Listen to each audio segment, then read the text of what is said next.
তাই তাই তাই মামা বাড়ি যাই ভাবতেছি এখন থেকে ডক্টর ইউনূসকে জাতির মামা ডাকা শুরু করবো কিনা। মানে দেখেন উনার কাছে যে পরিমাণ আজাইরা আবদার নিয়ে আমরা হাজির হইতেছি সেরকম তো মামা বাড়িতেও সম্ভব না। কারণ মামার পেছনে আবার লাঠি হাতে একজন দাঁড়িয়ে থাকেন, অবশ্য লাঠি রাইফেল কিংবা খঞ্জর হাতে এখনো বহু অদৃশ্য আত্মা অন্ধকারে ঘাপটি মেরে আছেন। তবে সে বিষয়ে পরে আসতেছি। আগে বলি, 2-1 মাস আগে নিউ ইয়র্কে এক সভায় আমি বলেছিলাম ডক্টর ইউনূস নোবেল প্রাইজ পাইছেন বলেই তার হাতে একটা আলাউদ্দিনের চেরাগ চলে আসছে।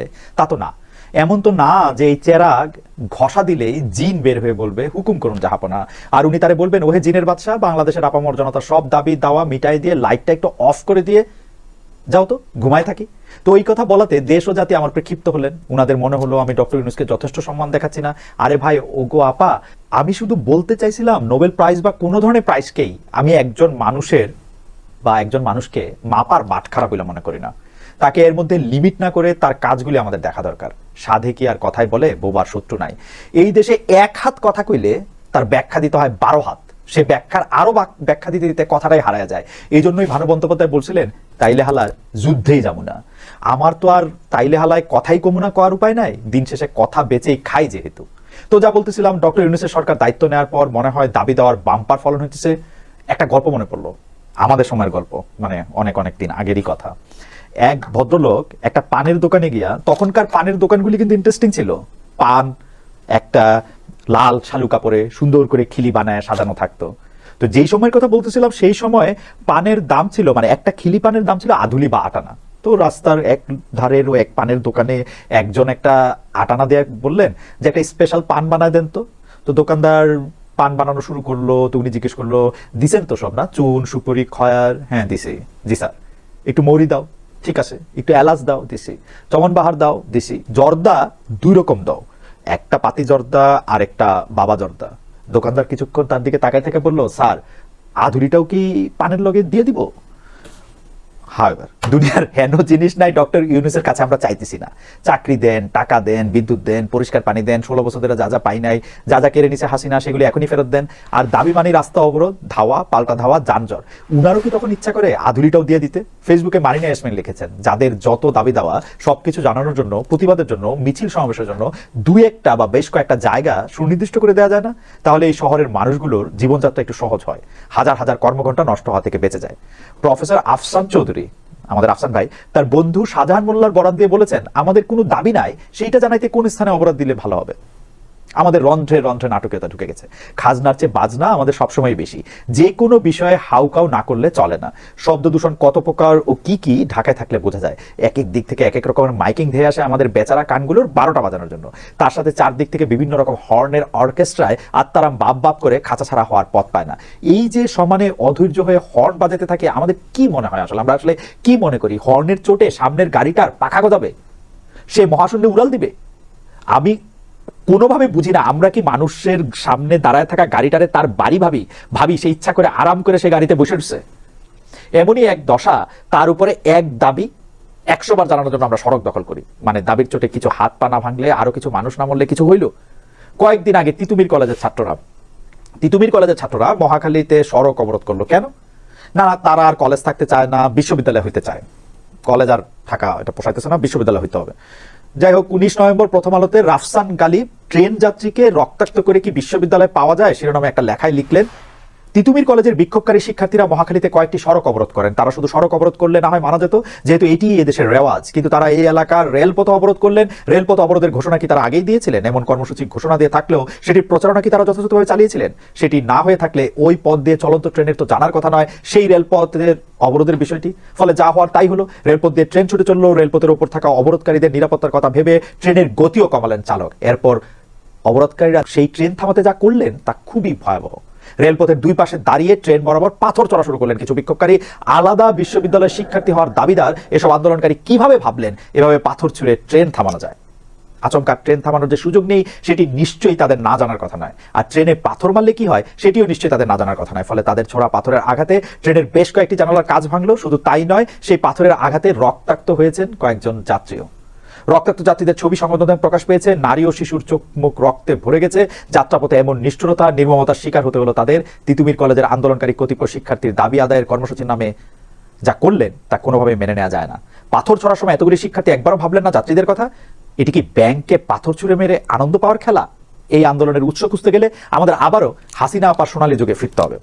বিষয় হলো, আপার খেয়ালি মনে উঠলো বাইতো কটক জায়ের মতন মনে হয়েছিল তিতুমির কলেজ, ইডেন কলেজ ও 7টা কলেজকে জাতীয় বিশ্ববিদ্যালয়ের আওতা থেকে বের করে ঢাকা বিশ্ববিদ্যালয়ের সঙ্গে জোড়া দিয়ে দেওয়া হবে।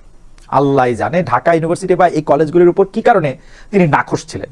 এখন এই প্রেমহীন জোড়াতালির দাম্পত্যে দুই পক্ষেরই বিভিন্ন রকম সমস্যা হচ্ছে। সমস্যা মানে নাবিশ্বাস ওঠার দশা। কলেজগুলির ছাত্রছাত্রীরা নানা রকম বৈষম্যের শিকার হচ্ছেন। এখন দাবি জানানোর একটা নিয়ম তো থাকবে। তোরা শিক্ষা মন্ত্রণালয়ের কাছে দরখাস্ত কর। অলরেডি একবার 7 কলেজ মিলে দাবি জানাইছে, সেটা কনসিডার করা হচ্ছে, অর্থাৎ এটা নিয়ে কাজ হচ্ছে। তিতুমিরের ছাত্রদের আবার এক লাফে রাস্তায় নামার দরকারটা কি ছিল? এটা কি আম্মার কাছে আইসক্রিমের জন্য বায়না ধরার মতন বিষয়? মানুষের সামনে হাত পা ছুঁড়ে কানলাম আর আম্মা চুপ করানোর জন্য তাড়াতাড়ি আইসক্রিম কিনে দিল? ডক্টর ইউনূস বলবেন হও আর হয়ে যাবে, মানে কোন তারপর এটা হয়ে যাবে? যে ছাত্রদের এরকম গিলু, তাদের বিশ্ববিদ্যালয়ের নাম দেওয়া হোক কি নাসার হেডকোয়ার্টার বলা হোক, যে লাউ সেই বাতাবি লেবুই থাকবে। বিশ্ববিদ্যালয় বলতে কি বুঝি আমরা? এর ধারণা কোথা থেকে আসলো, কেন আসলো, কিভাবে শুরু হলো? এই যে এত লাখ লাখ কোটি কোটি ছাত্রছাত্রী বিশ্ববিদ্যালয়ে পড়তেছে, তাদের মধ্যে কয়জন এই বিষয়ে চিন্তা করে? অধ্যাপক মোহাম্মদ আজম বিশ্ববিদ্যালয়ের শিক্ষা বিষয়ে বলতে গিয়ে গ্রামসির কমন সেন্স আর গুড সেন্সের প্রসঙ্গ এনেছিলেন। আমাদের দেশ, সমাজ, পরিবার, ধর্মীয় বিশ্বাস ইত্যাদি পারিপার্শ্বিক থেকে যে বোধগুলি আমাদের ভিতরে আপনা আপনি জন্ম নেয় এবং যা আমাদের প্রতিদিনের চিন্তা ভাবনায় ছায়া ফেলে, তাকে গ্রামসি কমন সেন্স বলেছেন, মানে সাধারণের মতাদর্শ। এর আবার কিছু বৈশিষ্ট্য আছে, যেমন এই ধারণাগুলি পরস্পর বিরোধী হতে পারে, বিচ্ছিন্ন হতে পারে, অযৌক্তিক হতে পারে, কিন্তু তা প্রচলিত ধারণাগুলিকে চ্যালেঞ্জ করে না। যেমন ধরেন হুমায়ুন আহমেদের কোথাও কেউ নেই নাটকের একটা সংলাপ খুবই জনপ্রিয়, পৃথিবীতে খারাপ মানুষ অনেক আছে, খারাপ বাবা একটাও নাই। একজন বাবা সম্পর্কে আমাদের সাধারণ যে একটা ধারণা তৈরি হয়, একটা বোধ যে থাকে, সেখান থেকে বলা হয়েছে কথাটা, তাই প্রাথমিকভাবে শুনতে খুবই ভালো লাগে, যেহেতু এটা আমাদের অভ্যস্ততাকে প্রশ্ন করে না, অস্বস্তিতে ফেলে না। কিন্তু এই কথাটা কি আসলে ঠিক?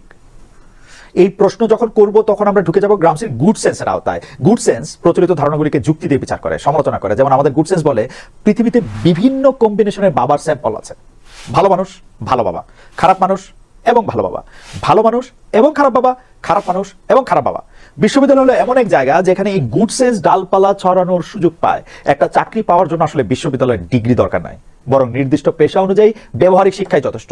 তবুও এই যে আমাদের মনে হয় বিশ্ববিদ্যালয়ে পড়তেই হবে, এর মূলে আছে আমাদের ক্লাস সিস্টেম এবং অতি অবশ্যই মধ্যবিত্তের হ্যাডম। এই বিষয়ে পরে এক সময় ঠিক মতন নিশ্চয়ই বলবো। এখন দেখেন, একজন ছাত্রকে বিশ্ববিদ্যালয় পর্যন্ত পড়াইতে রাষ্ট্রের একটা খরচ হয়। এই খরচের নিশ্চয়ই একটা উদ্দেশ্য থাকে। যখন আমি অর্থনীতিতে ডিগ্রি নিয়ে ব্যাংকের ক্যাশিয়ার হইলাম, বইয়ের থেকে ইঞ্জিনিয়ার হয়ে বিশেষ দিয়ে পুলিশ হইলাম, অথবা সেই যে বাংলায় এমএ আর ইংলিশে এম এর গল্প তো আপনারা নিশ্চয়ই জানেন, পাশ করছে, চাকরি নাই, তো একজন চিড়িয়াখানায় বাঘ হয়েছে, আরেকজন সিংহ। এসব তো বিরাট অপচয়। টাকা তো বটেই, তার সাথে মেধা এবং সময়ে যার যা করার কথা, যে বিষয়ে সে যা শিখলো সেইটা না করে সম্পূর্ণ ভিন্ন কিছু করতেছে। এবং এই কাজগুলি যদি ডিগ্রি ছাড়াই করা যায়, তাহলে ডিগ্রির পিছনে কেন সময়টা নষ্ট করলাম?